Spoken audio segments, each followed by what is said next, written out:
So for our second presentation, I'm delighted to announce the second 2022 Microbiology Outreach Prize has been awarded to Professor Kalai Mathee from Florida International University, nominated for a project Art Meets Science, Engaging with New Audiences, which is about engaging with global communities in all age groups to become part of the science conversation. Please extend a warm welcome to Kalai to tell us about this fascinating project.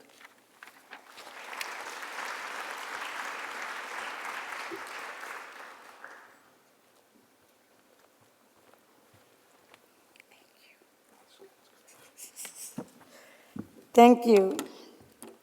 Thank you, President Dal, for the introduction. Let me jump into my presentation.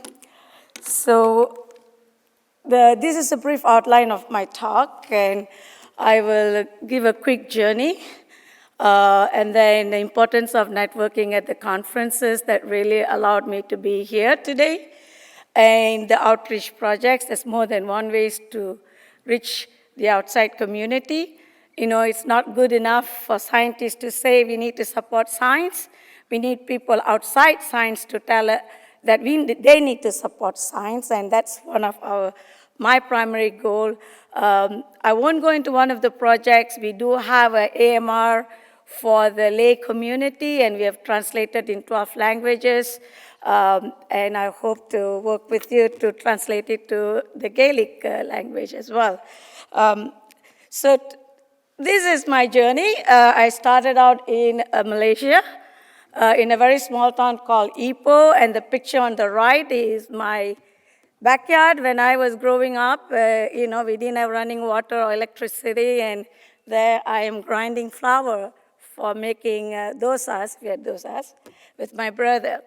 I went to a Tamil vernacular school where we learned English as a single subject from 3rd grade, and most of the students don't make it to high school. Rarely some make it to the university. And from there I went to middle school. So we are Commonwealth country, so we do O levels and A levels.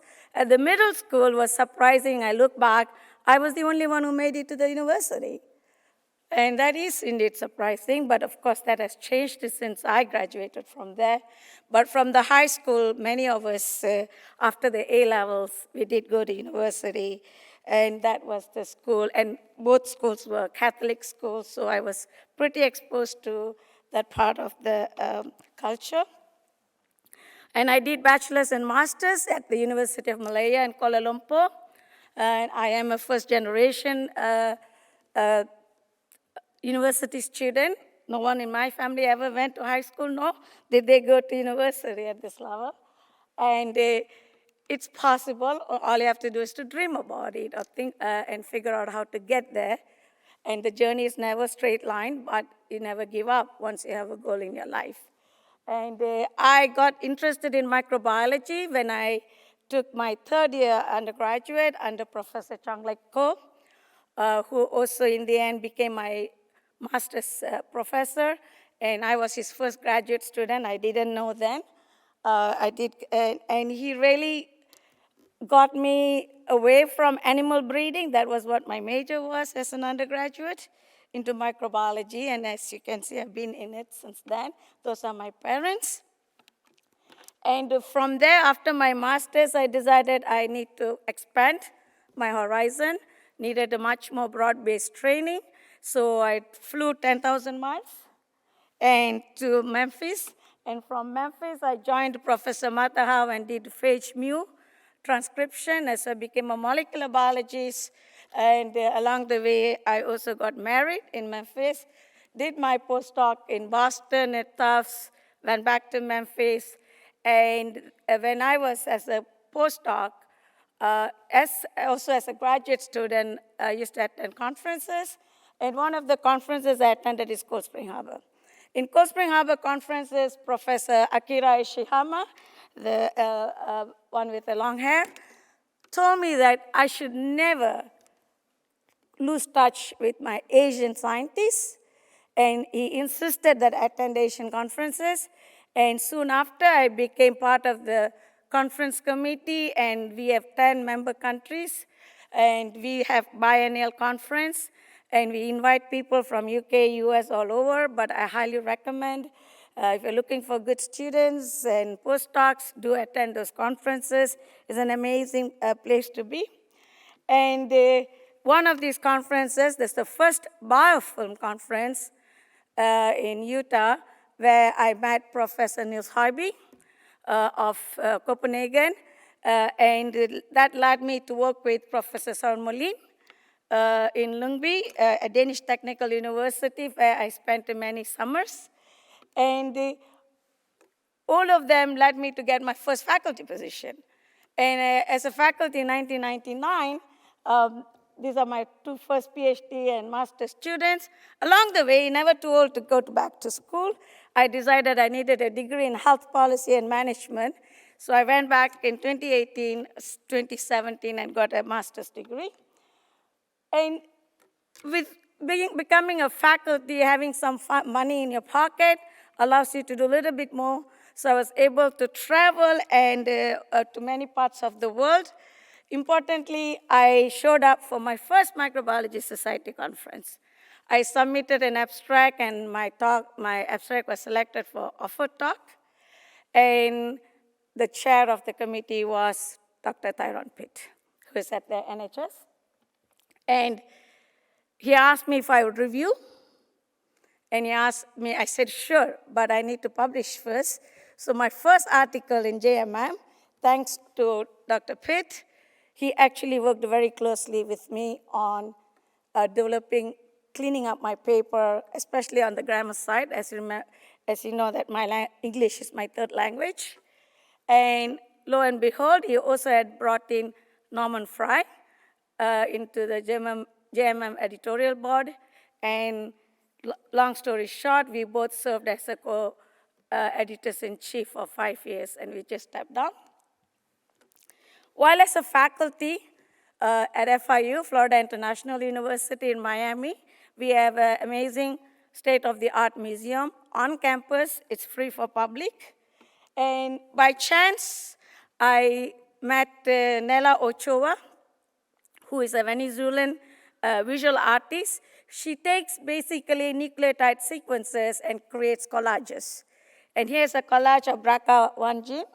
And she took 4 roses with 4 different shades, and GATC, and in the end, she has this 8-feet collage. And she does collages of many other genes. Particularly, she's interested in educating the public about things that are going extinct, tough topics. So I became a member of her panel to also training the docents. And that led me to meet Xavier Cortada, a Cuban artist whose art focuses on social issues. And he got so interested in what is a DNA. And so he spent a couple of days in my lab, and he created these portraits of nucleotides that are 5 feet by 4 feet. These are huge portraits, and he, of course, took a liberty, artistic liberty, as to how to draw the nucleotides, and he used the 4 elements as earth, water, wind, and fire, and to create the 4 GATC. And we had an amazing interactive art at the museum, and we tried to tell people that whatever we do on this earth, we leave an imprint, and we asked them for an imprint on a card, and they wouldn't do it. They thought we were going to use the information for something else. We were also able to talk about the magic of life, and I was able to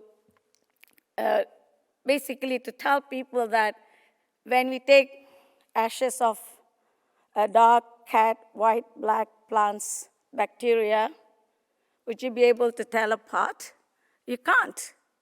So why do we think we're better than the others? So that was the message that day that we tried to tell people. We also tried to tell that we have to be more conscious about what we do, that what we do that affects all the future generations. And that led to a documentary film director, Laura Furchik, who tracked us down. She wanted to film me and my team, and that was the team then working with me in my lab. And she created a video that you have access to. But importantly is that whenever we premiered the video in these various countries, we had a panel discussion, and we often brought priests from different faiths and have a discussion on what it means to tinker with human DNA, because this was the era of human DNA sequencing, and what it means for us, for the public, about knowing about DNA sequence and who and why and should know about your sequence and your genotype. And so that was a lot of fun. And they also interviewed the students as to why do you do research? And half the group there are undergraduates who've gone on to do PhD in science. And in the museum, I was also involved more recently to talk about microbiome. I took postcards of microbiome images, and they are pretty, always attracts attention. And then we start talking about what is a microbiome, their role in health and disease, and as a biosensor for not only for humans, but also soil health as well as ocean health or any health. And till today, many of the participants, the patrons who are lawyers and non-scientists, who write to me anytime they have a question or they read something interesting that they think I ought to know. So it's a lot of fun. So we were ever engaging people who are patrons of the museum who otherwise would never go and read about science, to talk about science and get their support. Eventually, they are the people who's going to vote on people who support science. And I think art is a way to have most difficult conversations, so without being on somebody's face. So I founded an exhibition at Florida International University. We call it MLK at the Frost. I'll just talk about one of the 11 exhibits I've been involved. And this is to talk about medical apartheid. And this exhibit, as you can see, we had a full house and amazing conversations. Not only we were talking to people from non-science people, but also scientists, students who came there and then, oh, I didn't know this happened, right? So this was the idea. And basically it's based on the fact that even though we had Nuremberg Code after the World War II, the American doctors decided they were above the Nuremberg Code and did a lot of experiments on human experiments, unethical human experiments, including testing children, forcefully removing children and testing them on anti-HIV drugs is one of the pieces from the exhibit. There is a book, we published a coffee table book, if you're interested. And the other way to engage people in science is to inspire. And I was able to go to Liberia immediately after the Civil War, 14 years of Civil War. There was no running water, no electricity, which I guess I was used to. And I was able to teach these kids microbiology, and many of them they played a forefront role during Ebola. One of them, Philip Ireland, is, if you'll find, he is actually named as the Person of the Year after the Ebola because he almost died helping Ebola patients. I went back to University of Malaya and teach them about microbiology. I go back every year to engage them in order to get them to do research. These are all undergraduates, and I recruited my first PhD student who attended the workshop. And to engage the even younger generation, like you see, you can engage at any age group. I went back to the Tamil school where I did my elementary education. As you can see, it lacked the role models. And growing up, I didn't know what a scientist is. So I had to ask my middle school teacher, what do you call these people who add things and come up with these new results? And she said, oh, it's a research scientist. Yes, that's what I want to be, right? So that's what happened. And this school serves low and middle income families, and many of them don't have access to complete meals and certainly lack the facilities. So my husband and I now feed 50 students a day so that they will go to school, at least they go to classes, with not their stomach not growling, and actually focus on work. I go and talk to them every year. Every time I go, I meet all the students. It's a new batch of students. We also supported, there's an empty building which has been sitting around, no books, nothing, and converted it into library. And we furnished them and we bought them computer. And this was one of my proud moments. I invited 4 of the top students, these 11 years old and 10-year-olds, to the opening night of the Pseudomonas 2019 in Kuala Lumpur, which I was the organizing chair. And you should literally see these students' eyes pop up because they were so excited. They've never been in an environment of an international conference.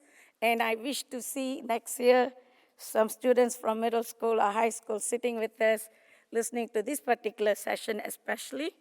I also invited all the participants from 30-plus countries to bring a book or 2 so that we can donate it to the school. And yes, the stack of books we collected at the conference. And it was very fulfilling both for the students, is also for the faculty, the participants of the conference who really enjoyed interacting with the students. So with that, I want to summarize here. Our work as a faculty member does not stop at just working in the lab and publications. I strongly believe that you have to teach the students to become, or the postdoc to become a rigorous scientist, but our role is also involved in making them a global citizen. And I involve all my students in all my projects. And, and to give back to the community and to the humanity, and we owe that.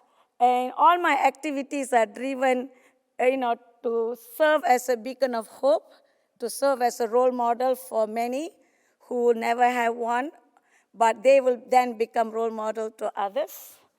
And also to help next generation to dream big. And as you can see, my journey has taken me here. Many of you may identify with my journey, and there's a lot more waiting for you. You just have to grab it. And every hurdle, and we do run into a lot of them, you should see it as a stepping stone, not to get discouraged. There's a Tamil saying, Mada Pida Guru Devam. It says, after your mom and dad is the teacher, is your God. But I think besides your mom, dad, and your teacher, the society, the community makes who you are what you are. Not just the society at home, but the society like ours, Microbiology Society. And we need to pay homage to the place or to the people that made who we are. And our role is to empower others, go and empower others, and you hope that they pay it forward. I don't expect anything back from these individuals. All I hope is that if I touched 10 people, I hope they will touch 100 others. And with that, I really want to thank my co-editor-in-chief, Dr. Norman Fry, who insisted that I should be considered for this, and he nominated me, and I thought I don't think I'm quite qualified. And yes, I really do miss him here. I thank Norman. And definitely the Microbiology Society, particularly the award committee for selecting this particular award, selecting me, and I accept this award on behalf of my team and my family. Wonderful support staff. The award committee support staff has been great. Rosie was wonderful. And I must say that we have an amazing staff that works very, very hard to put up an amazing show. Please do thank them. When you see them, they all wear this badge. And they are Microbiology Society staff, and I had a great ride with them so far and looking forward to many more years. And of course, I do a lot of crazy things, as you notice. And I have a wonderful husband who doesn't question any of my decisions. and stays, comes to all the events supporting me. And he's not here because he and his student are presenting at a conference in Turkey. Turkey is better than Birmingham, I guess. And importantly, I didn't just do outreach. I have an active research lab, and as you can see, I had 164 mentees to date, and we have 85 peer-reviewed articles, 15 invited articles. That makes it 100. I was quite happy today about that, and 8 book chapters.